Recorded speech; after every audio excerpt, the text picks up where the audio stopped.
नहीं मिलेगी ऐसी सास बहू। दिल्ली के एक इलाके में एक महिला अपने बेटे और बहू के साथ रहती थी। अरे बहू देख तो जरा, कौन इतना दरवाजा पीट रहा है। अरे किसे क्या हो गया है, लगातार दरवाजा धड़ाधड़ पीटता जा रहा है। देखती हूँ मम्मी, पता नहीं सुबह सुबह कौन आ गया।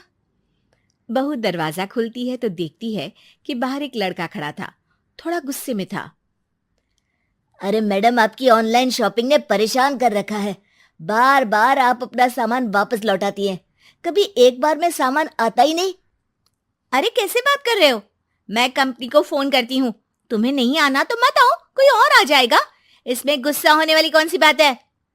अरे बहू क्या हुआ, किससे बहस हो रही है?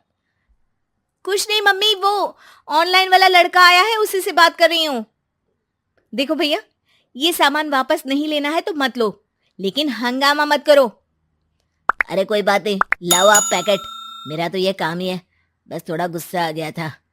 बहू अंदर जाती है और पैकेट लेकर बाहर आती है, लेकिन तब तक लड़का वापस जा चुका था।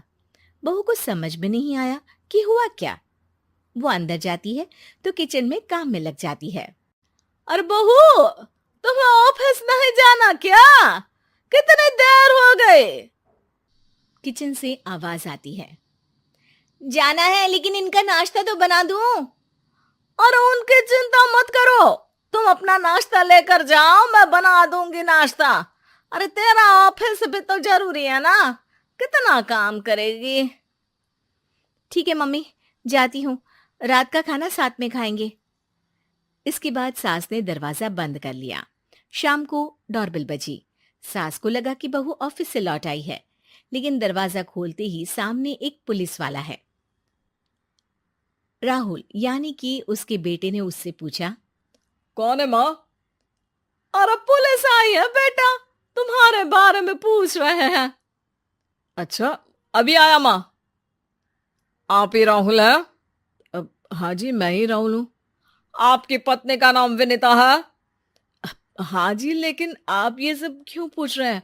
और कहाँ है मेरी वाइफ?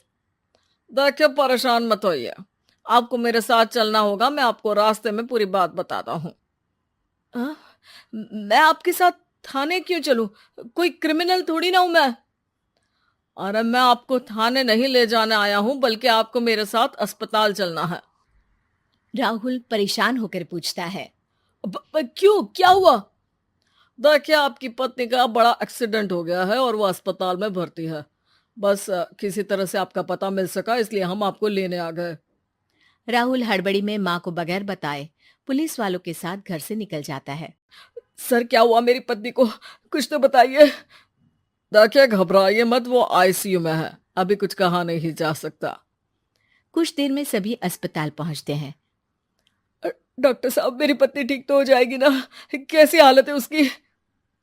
देखिए, अभी कुछ कहा नहीं जा सकता है। सिर में चोट है और खून बहुत बह चुका है। शायद खून की भी जरूरत पड़े। ठीक है, मैं खून देने को तैयार हूँ। ठीक है मिस्टर, लेकिन हमें सेम ग्रुप का ही खून चाहिए। अगर आपका मैच होगा तभी आपका खून काम आ सकेगा। जी ठीक है डॉक्टर साहब। तब तक राहुल की माँ भी अपने एक पड़ोसी के साथ अस्पताल पहुंच चुकी थी। अरे बेटा, क्या हुआ? बहुरी कैसी है? माँ, कुछ कहा नहीं जा सकता।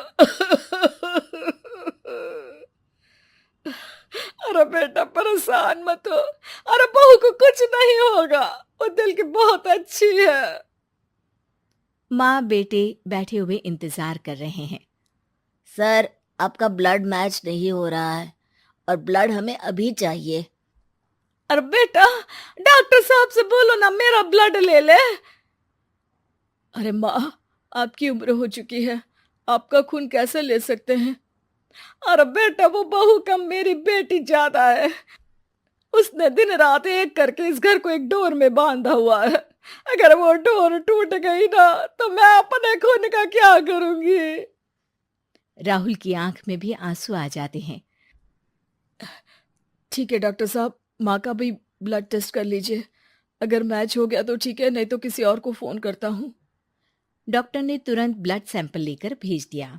कुछ देर बाद माँ जी का ब्लड ग्रुप मैच कर गया है पेशेंट से। माँ जी तैयार है ना?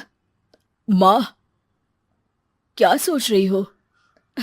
अरे बेटा, यही कि बहू की जिंदगी के लिए अगर अपनी जिंदगी भी दांव पर लगानी पड़े तो कम है। वो दिन रात हमारे लिए लगी रहती है।